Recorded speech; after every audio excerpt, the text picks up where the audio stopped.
Ìyábọ̀ Òjó until tí Gistlover bá wá blog yẹ date and time ọjọ́ tẹ́ gbé Mohbad travel because Ìyábọ̀ for the fact wípé ẹ̀yin lẹ gbé travel abẹ́ umbrella yín ló wà àsàtijọ́ tí ọlọ́jọ́ dé sí ẹ wá palẹ̀ mọ́ òkú ẹ lọ fi kọ́ ọ̀gá ẹ̀ lọ́rùn tó ti kúrò mi after 2 years kò ní rọgbọ fún ẹ o Ìyábọ̀ kò dẹ̀ ní rọgbọ fún ẹ tọmọtọmọ.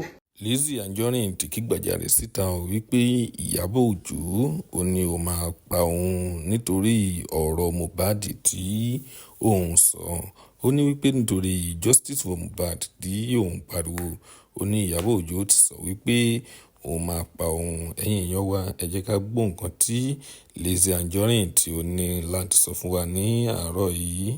Búra wọn fi òkú tí yín gan Ìyábọ̀ Òjó òkú rẹ̀ wọn fi ṣe skiti tó ṣe ń fòkú Mohbad ṣe skiti mo fi Ọlọ́run ọba búra mo fi Ọlọ́run ọba búra tẹ́ ẹ bá lọ sin ọmọ kí ni tí kí n tiẹ̀ pẹ̀lú ẹbí ẹlẹ́bí bó ní ọ̀rọ̀ Mohbad ṣe di tiẹ̀ bó ló ṣe di tiẹ̀ ṣe yàkà èèyàn báyìí ná ẹ lérè mi pa o ẹ lérè mi pa o ìgbàlà pẹ̀nìkìn pa o gbogbo ọmọ yín lẹ́ẹ̀ fi di mo fi Ọlọ́run ọba búra gbogbo ọmọ yín lẹ́ẹ̀ fi di Ọlọ́run kù sí ọ bímọ ọkùnrin ó bímọ ọkùnrin nǹkan tó fojú ọmọ yìí rí bọ́ ọmọ bójú ọmọ rẹ ò rí ní ẹ̀yìn níwájú rẹ yóò rí lẹ́yìn rẹ kò sí nǹkan tí a lè fi mí ṣe ilẹ̀ mo fi Ọlọ́run bá búra mo fi gbogbo tí mo fẹ́ jẹ́ láyè mi. ojú àwọn ọmọ Ìyábọ̀ Òjó tiẹ̀ làwọn ọmọ ẹ̀ ti máa ráre kú lójú ẹ̀mí ẹ̀ ojú bàbá Mohbad Ìyábọ̀ ti fòkú Mohbad ráre gbogbo ọmọ Ìyábọ̀ Òjó ló máa ráre lójú ẹ̀mí ẹ̀. búra ẹ yà fọmọ méjèèjì nù ní ẹwù kí ni mo fọwọ́ gbá ẹran ọmọ ilégún lè ní bẹ́ẹ̀ ni ẹ lọ bèrè ọmọ ilégún lè ní ẹ lè gbégẹ̀ sí o ìfẹ́ mọrú owó tẹ ní ìfẹ́ mọrú gbogbo ìjọba tẹ mọ ẹ sì orí bu ẹ. kó máa mọyán o síkírìtì àwọn ẹni ẹlẹ́ni ló fi ń dún màá ooru mọ́ wọn lábẹ́ Gistlover lóhùn ní Gistlover o ṣùgbọ́n ó ní influence dáadáa lábẹ́ Gistlover kò dẹ̀ lówó tó ẹ Ìyábọ̀ Òjó lówó tó ẹ oníbàárà ni bókú ò bá kú Nàìjíríà kan ṣe rálì Ìyábọ̀ Òjó lè jẹun ó ti yẹ so irọ́ ni o. tẹ̀sí ni lágbọ́rọ̀ lọ ẹ̀yin òye òfò èèyàn gbọ́dọ̀ ní irú yín ìjà ó yẹ kéèyàn pe sódà jẹ ní àbí kéèyàn lọ mu sniper kéèyàn mú ẹ wá ń da dúró mọ́ ẹ ń dàpọ̀ mọ́ sápàtì ẹ̀yin rán bàbá àjẹsà lẹ́wọ̀n gbogbo èèyàn lẹ́fẹ́ rán lẹ́wọ̀n Ọlọ́run ẹ sàn lòpò yín bó ṣe bẹ́ẹ̀ ṣe rí. kò máa nípò ọmọ ìyá mi olórí burúkú mà ní ó rí bí mo ṣe bojú ẹ̀jẹ̀ ní back to back ó rí mo yẹ bá tiẹ̀ jẹ́ ni kò máa nípò kò máa jẹ́ oníbàárà mà ní ó mọ nǹkan tó yẹ máa ń sá lọ kóòtù ni àti station tó bá ti fẹ́ fòkú gba donation so that ẹ̀yin tó kù tẹ́ bá mọ̀ òótọ́ ẹ̀ nílé sọ̀rọ̀ ó ti yé kò nípò kan olórí burúkú wò rákìsà tó wọ̀ ni ó lóun ṣe lọ́ńchì ní Canada ó rí tẹ́rù tó wọ̀ ni ajá alẹ́ èèyàn go gbọ́dọ̀ wọ́rú aṣọ bẹ́ẹ̀ kọ́ máa sọ pé kínní ìwọ ráṣọ ọrùn ẹ̀ ni. sí àbí ẹ fẹ́ lópo yín sórí àwọn ọmọ ọlọ́mọ against Naira Marley against Abu Ebe against ọmọ Mohbad against igbá obìnrin sọ ma ń fi obìnrin ṣe DNA test ẹ sọ̀rọ̀ alábòsí èèyàn sọ ma ń fi obìnrin ṣe DNA test Ọlọ́run ó mú yín lágbọ́rọ̀ lọ. lọ́dọ̀ Ìyábọ̀ Òjó ń fi ajá ṣe DNA test èèyàn ajá ó ń fi ṣe DNA test èèyàn. lágbọ́rọ̀ lọ ẹ̀yin gan mọ̀ ẹ mọ̀ pé tẹ́ ń ṣe lọ́kàn yín ò dáa ẹ sọpọ́ọ̀tì Mohbad ẹ̀ sí kankan ẹ fi ṣe kọ́ńtẹ́ǹtì yẹn fòkú ọmọ yìí ṣe kọ́ńtẹ́ǹtì. èyí tó tiẹ̀ dùn mí jù ni bí Gistlover ṣe búlì Ṣùbòmí ọ̀rẹ́ tímọ́tímọ́ Ìyábọ̀ ọmọ Ìyábọ̀ Òjó Gistlover búlì ẹ̀ Gistlover tó dẹ̀ búlì Ṣùbòmí kò búlì ọmọ Ìyábọ̀ Òjó tó rí òhò kò búlì ọmọ Ìyábọ̀ Òjó tó lọ sí strippers club kò búlì ọmọ Ìyábọ̀ Òjó tó ń ṣorí burúkú kiri ó dẹ̀ ń búlì Ṣùbòmí tẹ bá rí bí Gistlover ṣe stọ́ọ̀kì mi nígbà tí mo ra ilé nígbà tí Ìyábọ̀ Òjó wá lóhun tí Ìyábọ̀ Òjó ṣe housewarming ilé mi rẹ́ǹtì mo wá ń retí kí Gistlover kọ nípa ẹ̀ mo ń retí kí Gistlover kọ nípa ẹ̀ kò kọ́ mo ń retí kó kọ́ kò kọ́ Gistlover dẹ̀ ń lo fake life lọ ó dẹ̀ ń lo fake life sorry Ìyábọ̀ Òjó lo fake life lọ Ìyábọ̀ Òjó àti Tósìn ọ̀rẹ́ ẹ̀ tún jà Gistlover tún dalẹ̀ lórí ó tún lọ plant èèyàn kan bóyá plant lọ láfádúrì ìyẹn pariwo Tósìn náà dàgbà ẹ̀lẹ́ Tósìn lórí gbogbo ayékáyé gbogbo àwọn bàbá àwọn ẹkùn ẹlẹ́pọ̀n n tó tiẹ̀ fi mú ó ń gbọ̀ lọ́rùn kò dúró lẹ́sẹ̀ ohun tí ò fi dé Gistlover Ìyábọ̀ Òjó kí ni percentage jẹ ní sharing ratio lọ́ndà Gistlover torí ìwọ gangan ló yẹ kó máa pè ní chairman CEO Ìyábọ̀ Òjó kò ń ṣe wípé ìwọ ni owó sì ju Gistlover history ó ń gbọ̀n lórúkọ dúró lẹ́sẹ̀ kò dé Gistlover rí Ìyábọ̀ Òjó Gistlover ò máa tú àṣírí fún wa pé ilẹ̀ gbọ́mọ ọlọ́mọ travel a máa gbọ́ nǹkan kan dọ̀la. bẹ́ẹ̀ sì fòkú ọmọ ọlọ́mọ ráàlì tẹ́yìn náà bí bímọ tí ń lágbọ́rọ̀ lọ́ọ̀dì nísìnyí bẹ́ẹ̀ sì fọmọ yìí nísìnyí Ìyábọ̀ Òjó ẹ̀yin gangan mo pè rí rẹ̀ ó kù dànù gan sẹ̀ ìkànnìọ́ ẹ wá fi straight gan borí sí. wo má ṣe ọ̀rọ̀ títí ẹbí ọ̀rọ̀ Samson wọ́n bá gbé ẹ kó jẹ́ ká tètè mọ́ lórí burúkú ní Ìyábọ̀ Òjó ó máa fọjọ́ ọlọ́jọ́ kanjú kú tọmọtọmọ ẹ̀.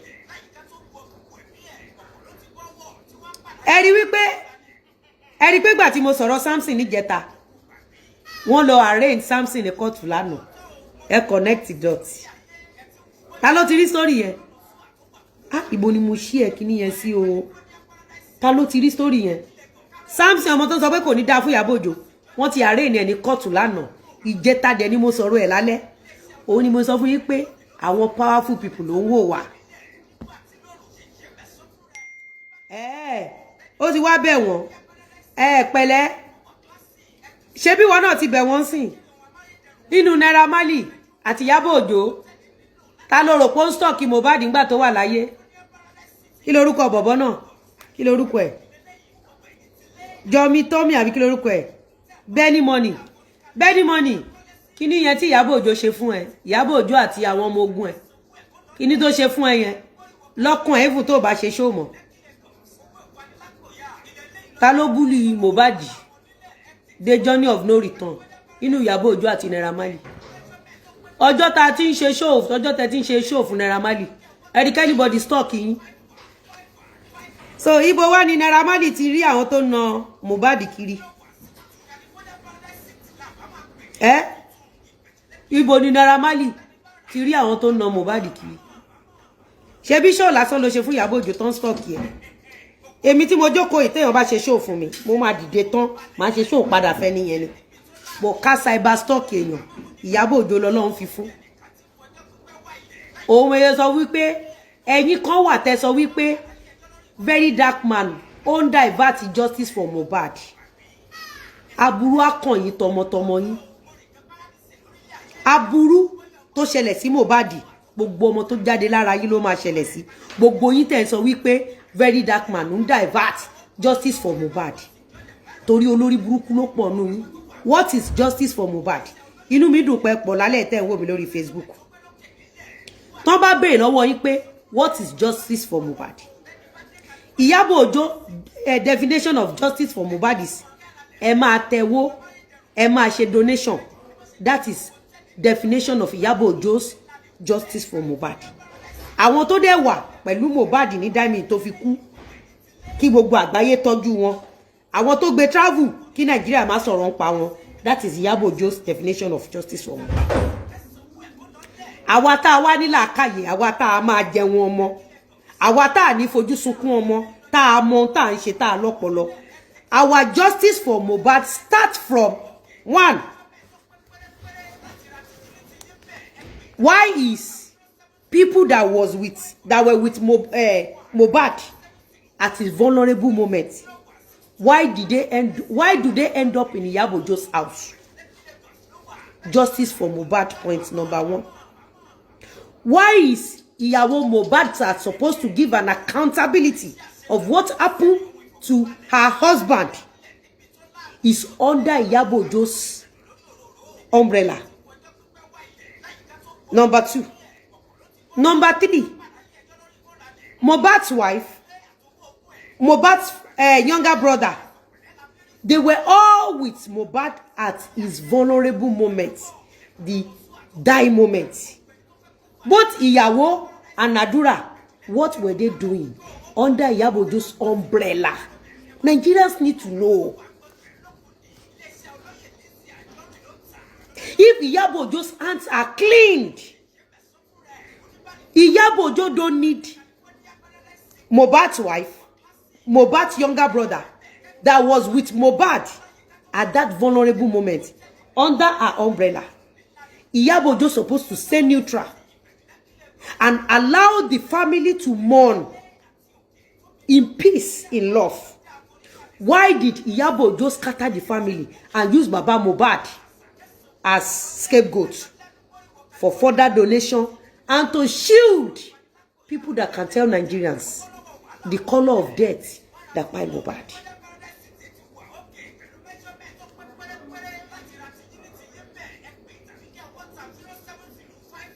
Am I communicating? Part of justice for Mohbad is this. Who posted Very Dark Man's nudity on Gistlover? We need to know. Who are the people that changed narrative of Lizzy Anjorin's Idumata to 1, fake transfer, 2, reverse transfer, 3, stolen gold? Who was under Gistlover to use that story to divert attention for knowing the true people that buy Mohbad?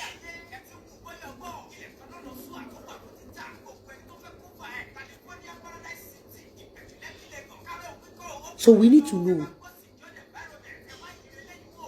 why did people that was with Mohbad at his last moment, why are they not with Mohbad's family? Why are they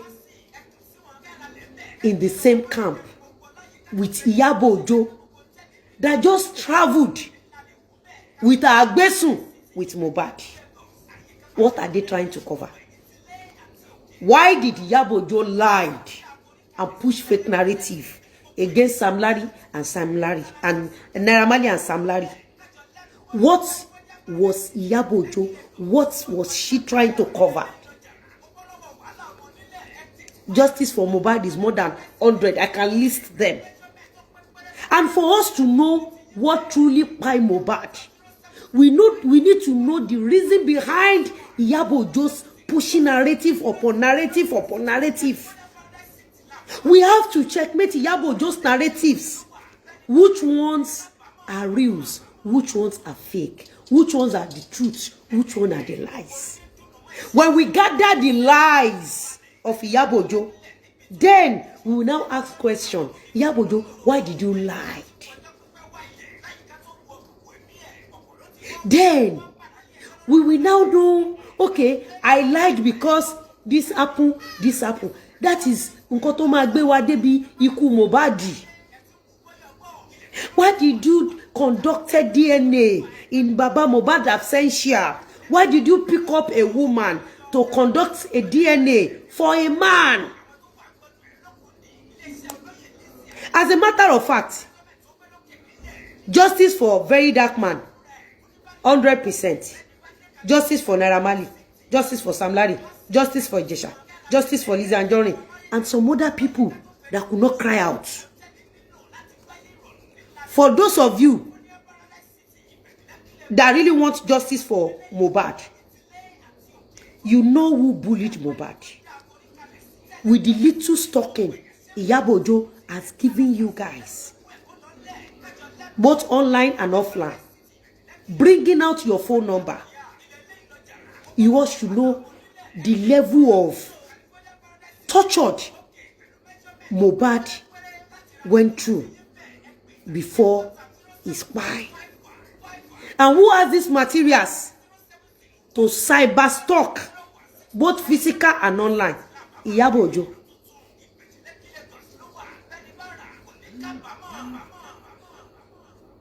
Iyabo Ojo.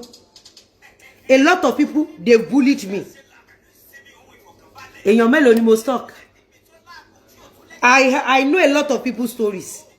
Èwo lẹ gbọ́ lẹ́nu mi, àbí tẹ́ gbọ́ lẹ́nu àwọn tó súnmọ́ mi. Now, with the little Iyabo Ojo has displayed on this cyberspace, who is or who can or who may likely bully Mohbad to point of no return between Iyabo Ojo and Naira Marley? Who has the material to bully Mohbad? I'm putting it to all of you.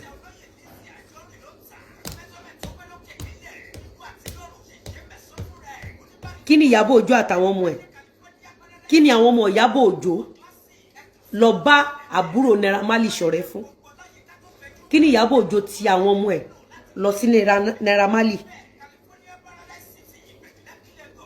kí ló dé tó yẹ ṣe bẹ́ẹ̀ kí ni Ìyábọ̀ Òjó ń wá àtàwọn ọmọ ẹ̀ kí ló ń wá pẹ̀lú àwọn ẹbí Naira Marley ṣé Naira Marley ó ti kó àwọn èèyàn kan lọ sí family Ìyábọ̀ Òjó kan lọ make ọ̀rẹ́ is a question. All these points are justice for Mohbad. Ìkan ti kú ẹ pa kan sáyé ẹ pa Mohbad sọ́run ẹ pa Naira Marley sáyé for what?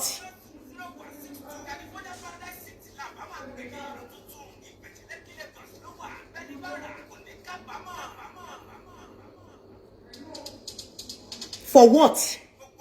Ṣé Naira Marley ti lọ install èèyàn sí ọ̀dọ̀ Ìyábọ̀ Òjó bí Ìyábọ̀ Òjó ṣe install àwọn èèyàn sọ́dọ̀ Naira Marley?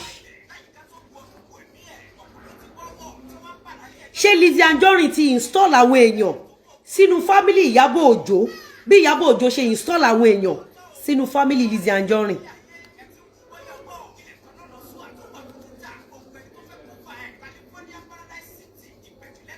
Ọmọọba pẹ̀mùpẹ̀mù sọ pé òun chati Gistlover up Ìyábọ̀ Òjó ló pick case. Ẹ̀gbọ́n DJ Splash sọ wípé Gistlover ló text àwọn Ìyábọ̀ Òjó ló jáde lẹ́nu ọ̀nà ilé àwọn. Lizzy Anjorin sọ wípé Gistlover lòun send anonymous gift Ramadan gift nínú àwẹ̀ Ìyábọ̀ Òjó ló kó wá sínú estate. I mean 5 streets away from my house. And we all heard Doka saying, I have my godmother in your estate. Àti súnmọ́ ẹ̀ tán. Ẹ̀dẹ̀gbọ́n níbi tó ń sọ pé ṣé ká lọ pa ni. Ṣé àwọn tí Ìyábọ̀ Òjó wà pẹ̀lú tán ní ṣé ká lọ pa Lizzy ni. Táwọn ní ẹ kọ́ lọ pa Ìyábọ̀ Òjó tọmọtọmọ ẹ̀.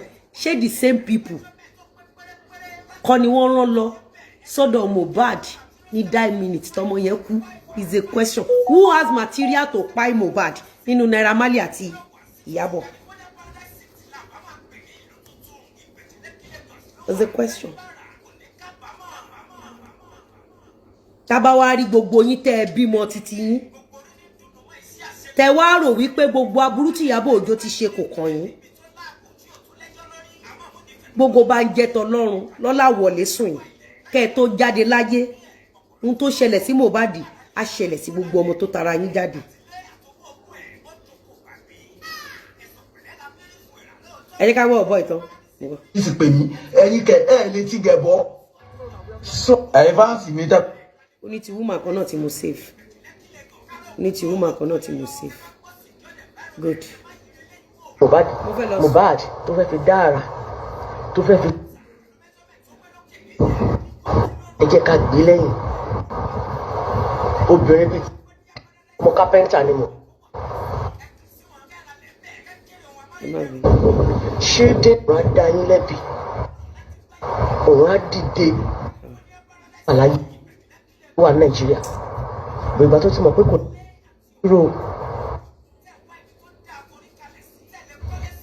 because change that justice for Mohbad justice for Mohbad. This message is to all my Yoruba people living in diaspora. Gbogbo àwọn ọmọ káàárọ̀ oòjíire. Tó bá dọ̀la màá wá play video àǹtí. So nǹkan tí Gistlover tó ṣe parọ́pọ̀ òun gbé gift wá fún wa. Èmi nìkan kọ́ ló gbé lọ fún o. Ó gbé lọ fún lady tó ń ṣe Yorùbá tó ń ṣe káyámátà yẹn Yorùbá yẹn. Ó fún yẹn náà tẹ́ bá rántí anonymous tẹ́ bá lọ wo page yẹn náà ní 2020. Ó ti yẹn a ṣe nítorí kí Ìyábọ̀ lè ní access inú estate mi kó dẹ̀ lè bá mọ secret code ilé mi fún police station àti court lọ́ ṣe parọ́ fún mi London Gistlover páwọn gbé ẹrù àwẹ̀ wá. Ìyábọ̀ Òjó ń tí kò wá yé ẹni pé ọjọ́ tẹ́ ti gbé àlùkùránù wá fún mi àtẹnu ìkírun ẹ má gbàgbé wípé Ìyábọ̀ Òjó wà ní party mi ní 2019 ní January tán fún mi lóyè. Ẹ má gbàgbé nǹkan tí Gistlover fi ojú mi rí lẹ́yìn ìgbà tí mo gboyè tán ní Mecca àti ìgbà tí mo dé. Ṣé gbàgbé? Ẹ má gbàgbé pé ọmọ afẹ́ Ìyábọ̀ Òjó àti Lizzy Anjorin wọ́n ní gbọ́n mi sí omi òtó àbí lójú yín. Ẹ wá bá mi gbè lọ́wọ́ Ìyábọ̀ Òjó pé Ìyábọ̀ Òjó níbo ló ti rí secret code ilé ọ̀dọ̀ mi? Níbo ló ti rí secret code? Ìyábọ̀ Òjó mọ̀ wípé tó bá purọ́ mọ́ anybody kóun ló fún ẹ ní secret code, that person is going down with you. Ìyábọ̀, ṣó mọ̀ wípé wọn ò fún ẹnikẹ́ni láṣẹ nínú estate yìí láti invade secret code ilé each person sí online. I hope you know that. And you posted my own on internet, the secret code of my house. Ilé mi rent tí wọ́n dẹ̀ lọ ṣe housewarming, Gistlover ò dẹ̀ gbé. Ìyábọ̀ Òjó ó ń gbọ̀n lọ́rùn kò dúró lẹ́sẹ̀, àgbésùn ẹ Gistlover ò gbé rí, Gistlover ò já wá sí pẹ́ẹ́jọ travel pẹ̀lú Mohbad ni.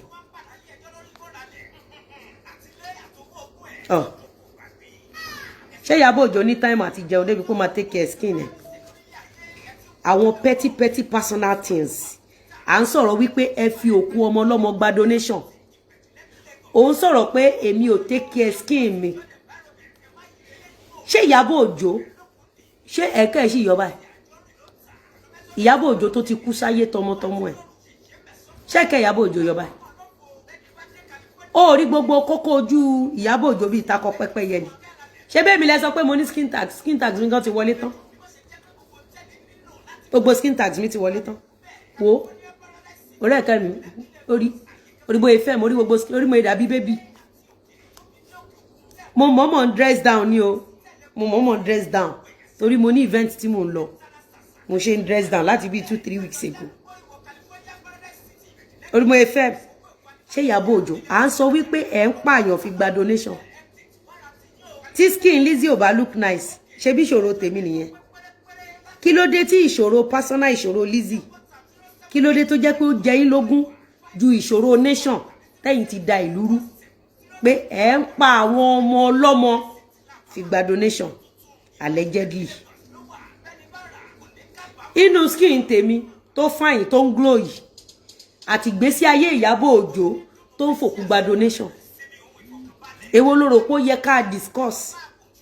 Inú Ìyábọ̀ Òjó tí orí ọmọ ẹ̀ ń gbóná lẹ́yìn ìgbà tó jẹ ẹ̀bà gbóná tán tó gba dustin powder tán fi ń pa ọrùn tó gbà yó tán. Ǹjẹ́ wo lè mọ̀ wípé ọmọ Ìyábọ̀ Òjó ó jẹ ẹ̀bà gbóná orí ẹ̀ gbóná jókòó sínú toilet fún 30 minutes inú personal marriage Lizzy? Èwo lẹ rò pé ó yẹ ká discuss globally? Ó mọ̀ pé ẹ̀yin tó jẹ́ pé tá bá ń sọ̀rọ̀ tó ní ṣe pẹ̀lú society ẹ máa ń sọ̀rọ̀ nípa personal life èèyàn. Mo understand. Ọlọ́run ló ní kó rí bẹ́ẹ̀. Ọlọ́run ní òun lòun dá ó ní gbogbo tóun dá dáradára ni.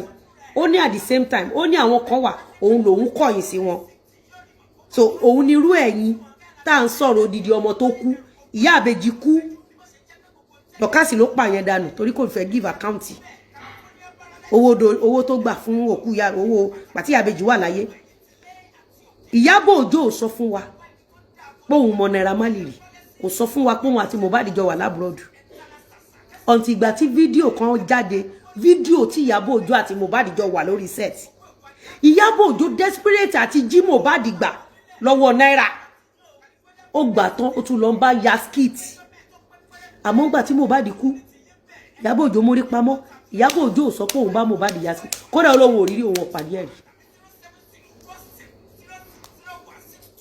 Until ìgbà tí àwọn evidences wá jáde up till today Ìyábọ̀ Òjó ti sọ fún wa pé tòótọ́ ni o ọjọ́ báyìí ni Mohbad lò pẹ̀lú àgbésùn òun. Ìyábọ̀ Òjó ti sọ àdúgbò báyìí ni Mohbad ti kọrin ní UK wọ́n dẹ̀ ló lọ sí global tour tó lọ ibi tó lọ rèé address ibi tó lọ rèé ibi tó ti ṣeré rèé Ìyábọ̀ Òjó sọ́dọ̀la o. Àmọ́ ọrùn Lizzy ọyàn Lizzy ìgbéyàwó Lizzy ìgbéyàwó tó ti bímọ tọmọ ti tó lọ lé ọkọ ìgbéyàwó tó bí shopping mall ìgbéyàwó tó bí estate òun ni target Ìyábọ̀ Òjó nítorí àti cover òtítọ́ láti sọ fún Nàìjíríà pé iye ọjọ́ báyìí lòun lò pẹ̀lú Mohbad àgbésùn òun ṣé bẹ́ẹ̀ rí pé tẹ́ bá sọ̀rọ̀ nípa Titi Lizzy I will come out with time and date ńgbà tí Lọlá Fádúrí bẹ̀rẹ̀ orí burúkú ẹ̀ mo jáde gbogbo ọjọ́ tí Lọlá Fádúrí rán mi létí pé ṣé mo rántí pé bí Ronke Oṣòdòkè ṣe ṣorí burúkú rèé pé gbogbo ẹ̀ ni mo fi hàn yín evidence ẹ̀ mo fi hàn yín at the end of the day àti Lọlá Fádúrí àti Ronke Oṣòdòkè sọ pé Lizzy ò sọ̀rọ̀ àwọn rí o Lizzy ò bá wọn jẹ́ rí o Lizzy ò ṣèkà fáwọn rí o àwọn ò dẹ̀ jà rí àbí so ẹni tí ò ṣèkà fún yín rí tí ò sọ̀rọ̀ yín rí tí ò bá yín jà rí báwo lẹ ṣe fẹ́ wá sọ pé ó parọ́ mọ́ yín lára àwọn justice for Mohbad nìyẹn torí wípé Ìyábọ̀ Òjó máa ń push personal narrative Ìyábọ̀ Òjó àti Gistlover wọnú ilé onílé tí Ìyábọ̀ Òjó bá ti dáràn tán á wá lọ wá àwọn èèyàn méjì tó ń dóra wọn á fi engage wa àwọn méjì tó kó ohun ò lè tó bó ohun òṣìṣẹ́ á fi engage wa àwọn tí Ìyábọ̀ Òjó ń polówó fún Ìyábọ̀ Òjó àwọn tẹ́ ń polówó fún àwọn tó kàgbákò tó bá yín dòwò pọ̀ nínú àwọn tẹ́ ń polówó fún iṣẹ́ ń ṣe justice fún wọn ṣebí kọ́ má bàa rí justice gbà lẹ ṣe máa ń fi gbogbo ọ̀rọ̀ tí ò ní lárí ọ̀rọ̀ tí ò kan nation ẹ fi engage Nigerians of which ẹ ń commit crimes unspeakable crimes lábẹ́lẹ̀